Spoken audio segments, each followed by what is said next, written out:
Good evening. This is Agashvani Kohima. I'm Jonas Yantan with Evening News. The headlines. Nagaland Chief Minister Neiphiu calls upon all departments to be prepared to tackle any monsoon disaster. Deputy Chief Minister TR Zeliang asks road projects implementing agencies to complete projects within specified period. Nagaland government convenes consultative meeting with tribal organizations on May 9 to deliberate on oil and gas exploration and other matters. An MLA and advisor, Zhaleo Rio, says government is discussing on how to provide facilities and amenities to urban local bodies. Now the news in detail. Nagaland Chief Minister and State Disaster Management Authority Chairman Neiphiu Rio has called on all departments to be prepared to tackle any disaster that the state may face in a monsoon season. Addressing a monsoon preparedness meeting held at the Chief Minister's residential complex yesterday, Rio said more weather forecast should be given to the public and awareness check at the local level. The Chief Minister said good roads with proper drainage should be maintained by the BWD Roads and Bridges and NHIDCL. He said laying of cables on the road should be deep enough and should be done with prior consultation with the department concerned. He called on the Home Guards and CT as TRF to ensure that their forces are properly trained and ready to be deployed anytime, anywhere. Rio emphasized that Health and Family Welfare Department should keep sufficient stock of medicines for use in medical emergencies. During the meeting, the BHED department was asked to ensure the supply of good and clean drinking water even during monsoon season.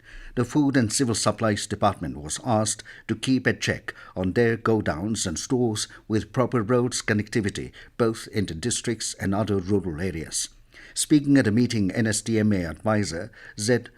Nusito Nute lamented that many of the natural disasters in the state are man-made and can be avoided. Deputy Chief Minister TR Zeliang today convened a joint meeting of National Highways, PWD National Highways Infrastructure Development Corporation Limited, NHIDCL, and Border Road Task Force, PRTF, at Civil Secretariat Conference Hall. This was the first joint meeting of all the road projects implementing agencies in the state after the former Chief Minister took over charge of national highways.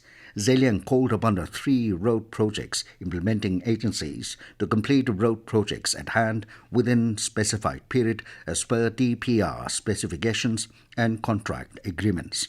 While maintaining that all roads in the state should be aimed at benefiting the common man, Zeliang said the implementing agencies are answerable to the people who are the primary stakeholders. Zeliang said that as Minister in charge of national highways, he is responsible to update the state government and the people on the progress and status of all national highways in the state. He assured full cooperation for successful implementation and success of road projects in the state. The Deputy Chief Minister called upon the agencies to give their best and be an example to the rest of the state in the country. Nagaland government has convened a consultative meeting with tribal organizations on May 9 at 11 a.m. at the State Banquet Hall, Chief Minister's residential complex, Kohima, to discuss important matters.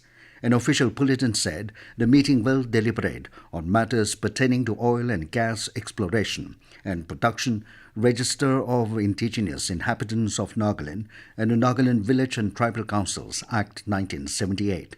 The meeting will also have a briefing on matters in regard to urban local bodies. Presidents of tribal organizations and the Naga Students' Federation have been asked to attend the meeting along with 3 representatives each. The Chief Minister, the Deputy Chief Ministers, Assembly Speaker, all the ministers, members of parliament, both Lok Sabha and Rajya Sabha, all the advisors, all the MLAs, Chief Secretary, along with other senior officials of the state government will be present in the meeting. This news comes to you from Agashvani Kohima. You can listen to this news bulletin or news on air app and YouTube channel AI Kohima. Advisor Urban Development and Municipal Affairs Zhaleo Rio today said state government is discussing on how to provide facilities and amenities to the urban local bodies ULBs, as some are generating revenues and some are not. Zhaleo said that earlier there were only 19 ULBs, but now there are 39 ULBs. He said funds received from the ministry are only for the previous 19 ULBs, but department is allocating share to all the 39 ULBs. Zhaleo was addressing the PMU 2.0 coordination meeting cum training on CSAP and CSWAP plan implementation, strategies formulation, and mobilization of SPM projects for 39 ULPs held at Urban Development Directorate. The advisor said it is discouraging to note that the revenue generated by ULPs cannot provide salaries to the employees. He encouraged the administrators to give personal interest and take initiatives in implementing schemes. He said administrators can improve revenue and provide facilities to the citizens. He further said if the administrators work seriously, the department will allocate resources and also provide fund if they perform. Advisor Information and Public Relations, Soil and Water Conservation, Imkong L. Limjan, has reiterated the need to review the special provision of the Article 371A. Imjan suggested the state government to revisit the article and bring out more meaning to it. Sharing his views and opinion on Article 371A, to the media persons at Kohima today, the advisor asserted that the constitutional provision of Article 371A, particularly Clause 4, has sadly become redundant. He said barely reading of Article 371A reveals that no definition or meaning is given with regard to ownership and transfer of land and its resources. This very inherent flaw creates difficulties and confusion